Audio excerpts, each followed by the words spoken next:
samedi à la Médina après le décès de leur fils lors des manifestations du jeudi dernier. Les deux épouses de Mamadou Ly alias Doudou Fall, inconsolables. La maison mortuaire prise d'assaut par des proches et des amis qui ont tenu à démentir le fait que Doudou Fall n'était pas en Nerville. Il était en agent municipal et gestionnaire du terrain Médina, en même temps reporter à la chaîne Médina Nouvelle Vision. Ses parents soutiennent mordicus que leur fils a subi une négligence médicale. Reportage signé sur place par Faraning avec des images de Modou Diop. Elles sont meurtries et désorientées après l'annonce du décès de leur époux, ce dernier victime d'une mort violente devant la mairie de la Médina.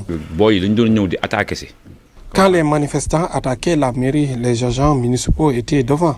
Celui qui a asséné le coup mortel, il ne l'avait pas vu car il regardait sur son côté gauche et l'assassin venait du côté droit. Et après, nous l'avons secouru pour l'amener à l'intérieur de la mairie. Même son père ne reconnaissait pas son fils.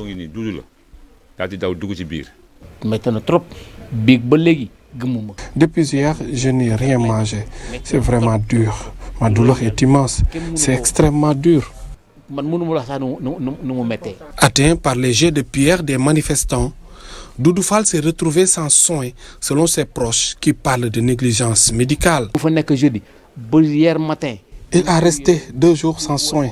C'est ce que je déplore vraiment. Et pourtant, à notre arrivée, ils nous ont demandé une caution de 400 000 francs que nous avons payée. C'est une vraie négligence et je pèse bien mes mots. Ils n'ont rien fait pour lui. Jusqu'à hier matin, il est tombé dans le coma. Et à cet instant qu'ils l'ont acheminé à l'hôpital principal et c'était trop tard.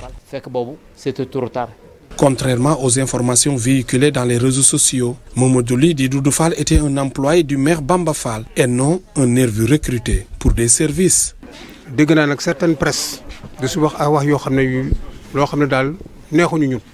J'ai entendu certaines presses dire des choses qui sont fausses et cela, nous le déplorons. Je prends Dieu en témoin que Mamadou Ly était un proche de Bamba Fall. Il a longtemps travaillé avec lui. Doudou Fall n'est pas un nerveux. Et les jeunes de Médina le savent bien. Il était le gestionnaire du terrain de Médine. Il défendait leur patrimoine et leur lieu de travail.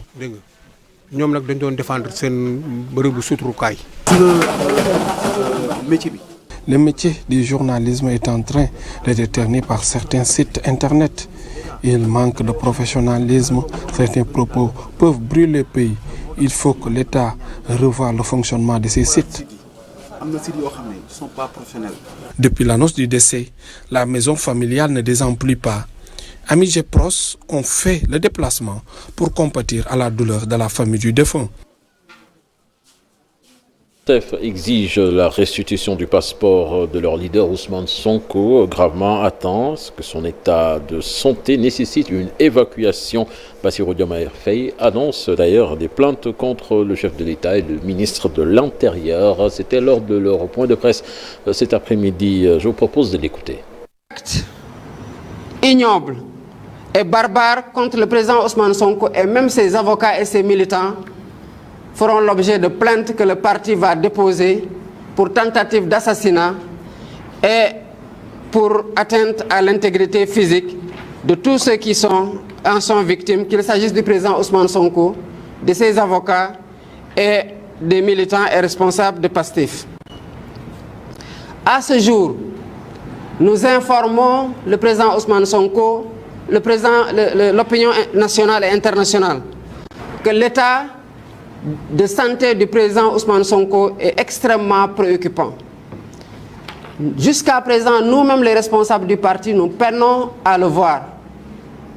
Ça signifie que sa situation clinique est extrêmement préoccupante pour nous et pour les médecins qui sont à son chevet. Disons dans ce registre alors que son passeport lui soit tout de suite restitué.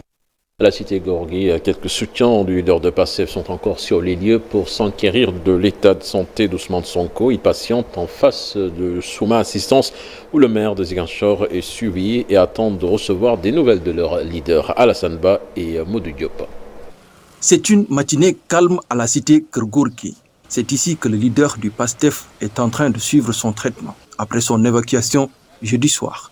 En face de Souma Assistance, quelques soutiens du maire de Ziguinchor qui patientent. Ils attendent de recevoir des nouvelles de leur leader, mais pour le moment, rien n'a filtré.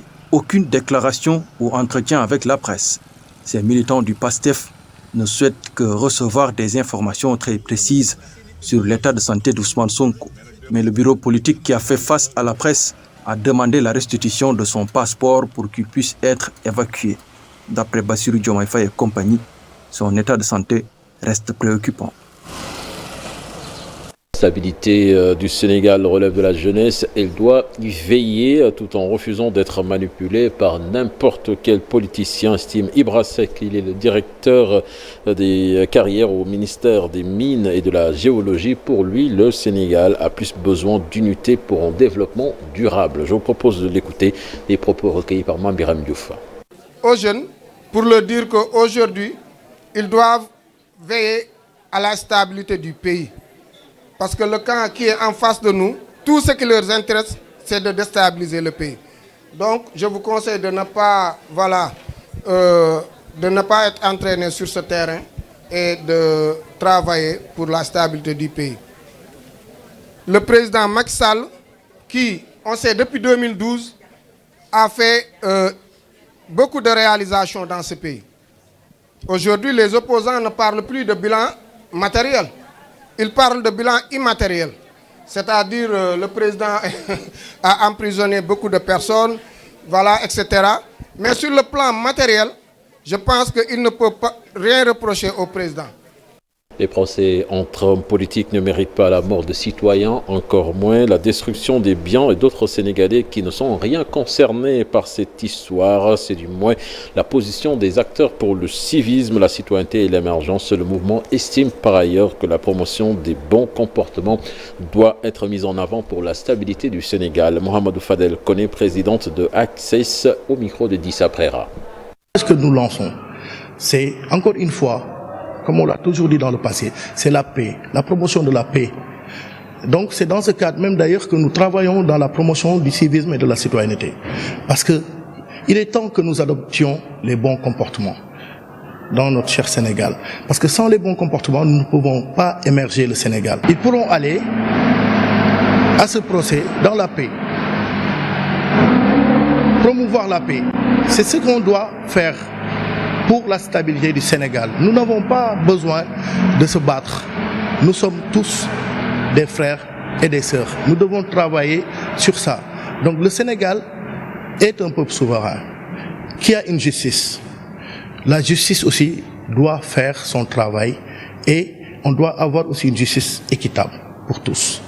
Le Comité national des femmes de l'Union nationale des syndicats autonomes du Sénégal veut mettre fin aux violences et harcèlements que subissent les femmes sur les réseaux sociaux. Conscientes des avantages et inconvénients du numérique, ces femmes ont décidé de célébrer les droits des femmes autour du thème pour un monde digital, inclusif, innovation et technologie pour l'égalité des sexes. Écoutons la présidente du comité, Nafissatou Samba, interrogée par Alassane Ba et Modou Diop. Nous sommes retrouvés aujourd'hui, nous avons donc d'éminents panélistes qui sont avec nous et qui chacune d'entre elles vont intervenir sur les avantages et les inconvénients du numérique et aussi parler surtout des violences aussi et des harcèlements faits donc pas dans le monde du travail mais sur les femmes et surtout dans les réseaux sociaux. Et ensemble, donc, nous allons discuter par rapport à cela et voir aussi, parce que les femmes aussi, même si aujourd'hui, l'égalité, aujourd'hui, nous avons quand même quelques améliorations, mais il reste encore beaucoup de choses à faire. Si nous considérons par exemple que les femmes qui travaillent, peut-être qu'elles ont accès, mais nous avons aussi des femmes aussi qui sont dans un monde informel, dans une économie informelle. Prenons aujourd'hui les femmes qui se trouvent aujourd'hui dans les zones qui sont un peu plus reculées, où elles n'ont pas accès au téléphone, elles n'ont pas accès au digital, et pourtant ce sont des femmes qui travaillent sur les terres. Nous avons des femmes qui sont dans l'économie informelle, à qui donc nous pensons peut-être arriver à les formaliser, mais qui elles utilisent aujourd'hui le numérique, utilisent aujourd'hui le digital pour la présentation de leurs produits et puis de la mise en vente aussi de leurs produits. promouvoir le développement et l'épanouissement des femmes par le secteur numérique. C'est l'objectif de la plateforme Ma Féminité. Et les étudiantes sont une cible prioritaire. Yacine Gueye, l'initiatrice que je vous propose d'écouter au micro de Pape Faragning. Après une édition sur les industries culturelles et créatives et l'agro-industrie, la thématique de cette troisième édition porte sur les femmes dans l'économie numérique. Donc l'objectif est de créer un cadre d'échange où tous les acteurs de l'écosystème entrepreneurial, que ce soit le secteur public, le secteur privé, les organisations gouvernementales et non gouvernementales, vont venir informer, échanger sur les mécanismes qui sont mis en place pour promouvoir l'entrepreneuriat des femmes et des jeunes filles dans le secteur du numérique. Alors, les attentes aujourd'hui, c'est que les jeunes filles, les étudiantes, les auto-entrepreneurs puissent connaître les opportunités qui existent dans le secteur du numérique, qu'elles soient inspirées par les partages d'expériences d'entrepreneurs qui sont déjà dans ce secteur-là, qu'elles connaissent aussi les mécanismes de financement qui sont mis en place, les programmes d'accompagnement aussi qui sont mis en place par le secteur public, par le secteur privé. Aspect de l'actualité, l'équipe municipale de Diass apporte des éclaircissements après la sortie de certaines personnes qui l'accusent de fraude sur les terrains. Le président de la commission domaniale fait savoir qu'ils ont entamé une phase de régulation des parcelles et c'est d'ailleurs ce qui a frustré certaines personnes courtiers qui ont vendu des terrains fictifs poursuivis par leurs clients. Ils ont décidé de s'attaquer au maire selon Alioune Badara Faye, président de la commission domaniale à la mairie de Diass. Je vous propose de l'écouter au micro de Ndeye Matidian et Mamadou Gueye. bëggul lu leer soo taalee lamp rek day mer ndax li ñu wax sànq moo am maanaam lotissement yi fi amoon mooy lotissement yoo xam ne tegulu woon ci yoon maire ne fas yéen nag dama ko bëgg a teg ci yoon pour njëriñu population yi ñoom loolu la ñuy bay parce que li tax parce que ñi. Toutes nos excuses, ce n'est pas la bonne version. Certainement, nous y reviendrons dans nos prochaines éditions. Des éléments de la police urbaine de Kolda ont mis la main sur 2 jeunes conducteurs de moto Jakarta qui transportaient du chanvre indien. La quantité de drogue est estimée à une vingtaine de kilogrammes. Les mises en cause attendent leur déferment au parquet. Là-dessus, je vous propose d'écouter Pape Malick Dian, commissaire de police centrale, qui est interrogé par Abdoulaye Diallo. Bon. te loolu wax dëgg si yàlla population. À la nuit du 16 au 17, la brigade de recherche de notre service a procédé quand même à une saisie importante de chanvre indien que vous voyez, qui pourrait être quantifié à une vingtaine de kilos sur l'axe qui mène du carrefour Diaroumé à la ville de Kolda. Il s'agit de 2 jeunes conducteurs de moto Jakarta, originaires de la ville de Vélingara, qui ont transité par Kolda à partir du carrefour Diaroumé et qui s'adonnaient à un important trafic de chanvre indien entre Vélingara, carrefour Diaroumé, Diaobé et Kolda. Quand nous avons reçu l'information, notre brigade de recherche a été mise en mouvement. Une opération, un dispositif de surveillance et d'observation a été mis en place et c'est ce dispositif qui a quand même permis l'arrestation de ces 2 trafiquants de chanvre indien après bien entendu une course-poursuite parce qu'ils étaient à bord d'une moto Jakarta. C'est après leur arrestation qu'on a trouvé en leur possession un sac de voyage. Et quand on a ouvert le sac, nous sommes tombés sur cette importante quantité de chanvre indien. Et il faut le dire, c'est notre 2e opération que nous menons dans ce sens. Il n'y a pas moins de 2 mois, nous avons eu également à interpeller 2 jeunes qui sont originaires de Diaobé, qui s'adonnaient aussi à ce trafic via Carrefour, Kolda, Diaobé.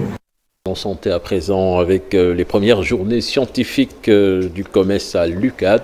La spécialisation en médecine au Sénégal sous l'ère du système LMD, état des lieux et perspectives. Cette question fait l'objet du symposium donc organisé par le collectif des médecins chirurgiens dentistes en spécialisation COMES. Son président plaide pour un environnement idéal pour une formation de qualité.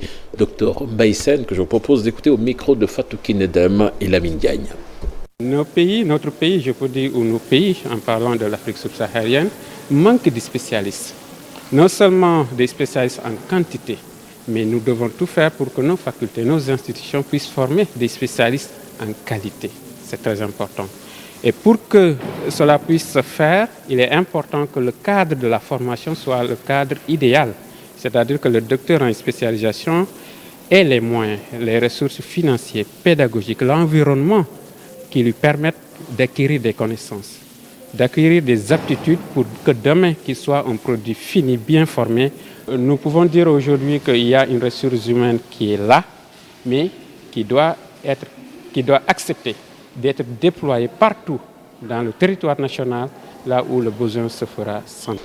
La page des sports à présent que nous ouvrons avec du basketball, la 4e journée de la conférence Sahara de la Basketball Africa League, l'AS Douanes qui signe sa 2e victoire en venant à bout des Kaora Falcons du Nigeria sur le score de 74-65. L'AS Douanes donc va jouer sa qualification face à l'US Monastir de Tunis, de la Tunisie donc lors de la dernière journée. Dakar Équerre qui accueille les 2 premières phases donc de la balle avec sa 3e saison, donc ne sont plus sûrs d'être de la partie pour l'année prochaine. C'est ce qu'annonce en substance Galofal, président de la Basketball Africa League, satisfait du bilan à mi-parcours de la saison. Je vous propose de l'écouter au micro de nos confrères d'IGFM. Ils ne sont pas obligés d'avoir des joueurs expatriés. S'ils veulent remplir le roster de 12 joueurs locaux, ils sont libres de le faire, n'est-ce pas? Je pense que pour le moment, ce format, je pense, fait le job, non? Ça donne de la flexibilité à ces équipes.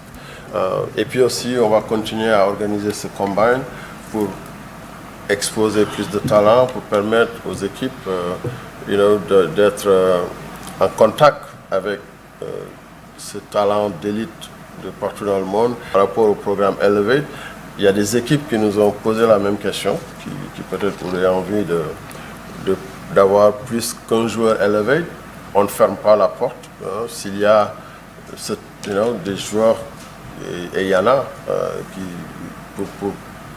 pour être plus présents dans les rosters, on ne se ferme pas à des idées qui pourront améliorer le produit.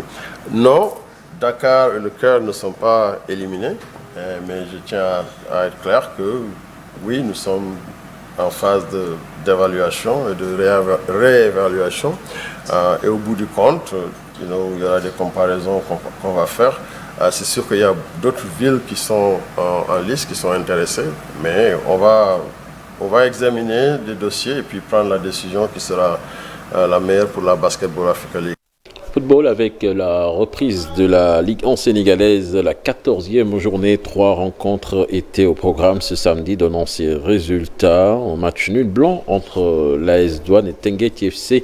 Diaraf qui va battre Sonacos sur le score d'un but à 0 et Diambar qui bat Dakar Sacré-Cœur en but à 0 pour se hisser provisoirement à la tête du classement, en attendant donc la suite de la journée ce dimanche avec 4 rencontres au menu. Génération Foot qui reçoit AS Pikine, US Gorée de Lingard de Saint-Louis, Seneps de Thiès Casa Sport et Guédiawaye Football Club AS Stade de Mour plutôt. Et puis l'équipe nationale des U23 du Sénégal qui débute son regroupement et sa préparation pour les besoins de la double confrontation face au Mali ce dimanche. Des derbys à fort enjeu selon le sélectionneur Demba Mbaye, rassuré par la qualité de son groupe. Je propose de l'écouter au micro de nos confrères de la FSF TV. C'est le dernier tour qualificatif pour la CAN U23 qui se déroulera en juin au Maroc, et je rappelle que cette CAN est qualificative effectivement pour les Jeux Olympiques, et on sait tout l'enjeu stratégique lié à la participation aux Jeux Olympiques. Donc je tiens solennellement à demander à l'ensemble du peuple sénégalais de venir soutenir notre équipe. C'est un match extrêmement important, c'est un match qui sera difficile parce que Nos confrontations avec nos voisins, qu'ils soient maliens, guinéens ou mauritaniens, sont toujours des matchs très âprement disputés. Mais je crois que nous sommes prêts, mentalement, physiquement, techniquement. Et je pense qu'on a composé avec mon staff et le DTN une liste très ambitieuse avec l'objectif d'aller se qualifier. Le regroupement va commencer dès ce dimanche 19 à partir de 13h et donc je pense que tout le groupe sera au complet dès le dimanche pour la première séance d'entraînement qui aura lieu à l'annexe du stade de Diamniadio pour 19h30. Voilà, c'était le dernier élément de ce 20h. Excellente suite des programmes en compagnie de la Télé Futur Média. Au revoir.